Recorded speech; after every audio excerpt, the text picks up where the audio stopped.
Hi friends, welcome in my YouTube channel. आज जो है हम जिम्बाब्वे और हाइपर इन्फ्लेशन के बारे में डिस्कस करेंगे। इस टॉपिक को आज मैंने क्यों उठाया है, इसके जरिए मैं आपको एक चीज और समझाना चाहती हूँ कि जो अनलिमिटेड मनी है वो क्यों एक कंट्री की गवर्नमेंट या एक कंट्री का सेंट्रल बैंक जो है प्रिंट नहीं कर सकता। बहुत बार स्टूडेंट्स ये क्वेश्चन पूछते हैं कि मैम आरबीआई के हाथ में ही करेंसी प्रिंट करना है, गवर्नमेंट के बिहाफ पे जो है आरबीआई काम करता है, तो आरबीआई क्यों नहीं अपनी मर्जी से जितनी मर्जी करेंसी प्रिंट कर ले, ठीक है ना, क्योंकि अपनी ही प्रिंटिंग प्रेसेस हैं। लेकिन ऐसा नहीं कर सकते, इसके बहुत सारे नुकसान हैं, डिसएडवांटेजेस हैं, हमारी इकोनॉमी जो है इससे हिल सकती है। ठीक है, तो आज हम पहले जिम्बाब्वे और हाइपर इन्फ्लेशन डिस्कस करेंगे, उसके बाद हम जो है उसके बारे में बात करेंगे, अनलिमिटेड मनी प्रिंट करने के बारे में। जिम्बाब्वे के बारे में बात करते हैं। 1980 में जिम्बाब्वे जो है आजाद हुआ था। उसके बाद जो है 1980 के बाद ही इतना स्टेबल नहीं रह पाया था, लेकिन 10 साल चलो ठीक से चले, 10-15 साल। इसके बाद जो है जिम्बाब्वे में बहुत सारी मतलब भूखमरी फैलने लगी। मतलब वहाँ के लोग जो हैं बेरोजगार होने लगे। वहाँ के जो फार्मर्स हैं उन्होंने अपना देश छोड़ के जो है बाहर दूसरे देशों में जाके रहना शुरू कर दिया। कंपनीज जो हैं वो बंद होने लगी। अब इसका कारण क्या था?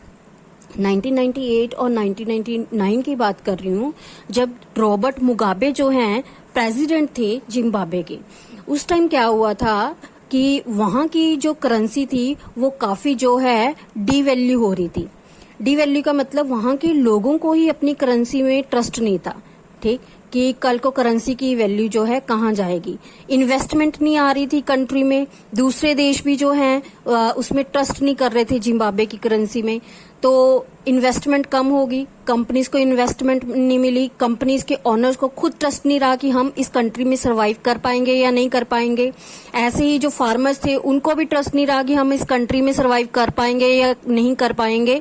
तो एक कंफ्यूजन सी थी उनको, तो उन्होंने जो है डिसीजन लिया कि हम इस कंट्री को लेफ्ट करेंगे। अब देखो, किसानों ने देश छोड़ दिया, कंपनी ने छोड़ दिया, तो जितने भी लोगों को वहां पे रोजगार मिला था वो सारे बेरोजगार हो गए। किसानों ने छोड़ दिया, वहां पे भूखमरी फैल गई। ठीक, तो रॉबर्ट मुगाबे ने क्या किया, एक डिसीजन लिया। उसको वैसे भी जो है बहुत सारा पैसा चाहिए था देश के बाहर देने के लिए, ठीक, और कुछ लोगों को अवार्ड रिवॉर्ड देने के लिए, कुछ लोगों को ब्राइब देने के लिए। तो उसने जो है डिसीजन लिया कि प्रिंटिंग प्रेसेस से कांटेक्ट करके जो है वो मनी प्रिंट करवाएगा। ठीक है, तो उसने क्या किया, मोर मनी प्रिंट करवाई, मोर एंड मोर मनी, बहुत ज्यादा मनी। ऐसा चलता ही रहा वहां पे जो है। अभी भी शायद कुछ साल पहले ही बंद हुआ है, 3-4 साल पहले 2018 में भी जिम्बाब्वे ने जो है मल्टीपल करेंसीज को अडॉप्ट किया। तो 1998 और 1999 में क्या किया, बहुत सारी मनी प्रिंट करवाई, और मनी प्रिंट करवा के क्या किया, वो जो है लोगों को सप्लाई करी, उस मनी की सप्लाई करी। अब जो है मनी तो आ गई देश में, ठीक है, लेकिन प्रोडक्शन उस हिसाब से नहीं हो रही थी। जिसके पास जितना ज्यादा पैसा उतनी ज्यादा जो है वो खरीदारी कर रहा था। ठीक है, ये यहाँ पे भी इन्फ्लेशन का कॉन्सेप्ट लगता है। अगर आपने मेरी पिछली वीडियोस देखी हो इन्फ्लेशन की, तो उसमें जो है मैंने इस चीज को एक्सप्लेन किया है कि जब भी इन्फ्लेशन होती है तो मनी का फ्लो जो है इकोनॉमी में ज्यादा होता है। मनी का फ्लो ज्यादा होता है तो जो वहां के रहने वाले लोग होते हैं, पीपल होते हैं, उनकी जो है परचेजिंग पावर बढ़ जाती है। वो कुछ भी कैसे भी बहुत जल्दी परचेज कर लेते हैं। तो इसलिए जो है मनी तो आ गई, लेकिन purchasing power of the people जो है बढ़ गई। ठीक है, वो इजिली जो जिसके पास जितना पैसा था वो परचेज करने लगा, जिसके पास कम था उसको कुछ मिलता नहीं था। तो रॉबर्ट मुगाबे ने क्या किया, फिर से मनी सप्लाई बढ़ाई। ठीक है, मनी सप्लाई तो बढ़ाते रहे, लेकिन प्रोडक्टिविटी उनके हाथ में नहीं रही इंक्रीज करनी। सो क्या हुआ, so production is not so fast according to the money supply और डिमांड। डिमांड ज्यादा हो रही थी, मनी सप्लाई ज्यादा हो रही थी, लेकिन प्रोडक्शन उतनी फास्ट नहीं थी।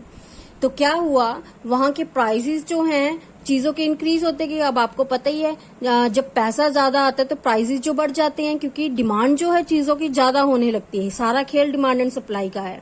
तो क्या किया, प्राइसेस जो है बढ़ गए, और गवर्नमेंट जो है जिम्बाब्वे की वो और ज्यादा मनी प्रिंटेड करती रही, लेकिन गुड्स जो है उस हिसाब से प्रोड्यूस नहीं हो रहे थे। इसलिए वहां पे जो है इन्फ्लेशन रेट 1200% के अप्रॉक्स जो है इंक्रीज हो गया 2005 और 6 के बीच। ठीक है, और इन्फ्लेशन रेट जैसे कि मैंने आपको बताया 4 और 5 के बीच में ही रहना चाहिए monthly.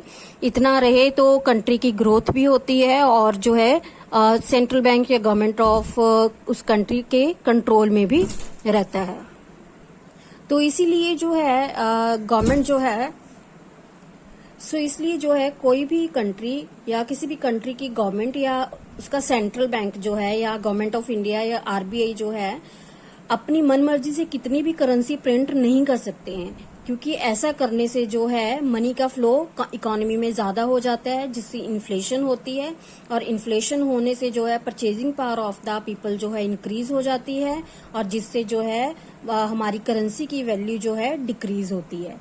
Purchasing power of people बढ़ती है तो मनी वैल्यू जो है डिक्रीज होती है। ये 2 चीजें आपको जो है हमेशा याद रखनी है। तो इस वीडियो में जो है इतना ही, और आगे जो है ऐसी नॉलेजेबल वीडियो लेके और आएंगे। Thank you.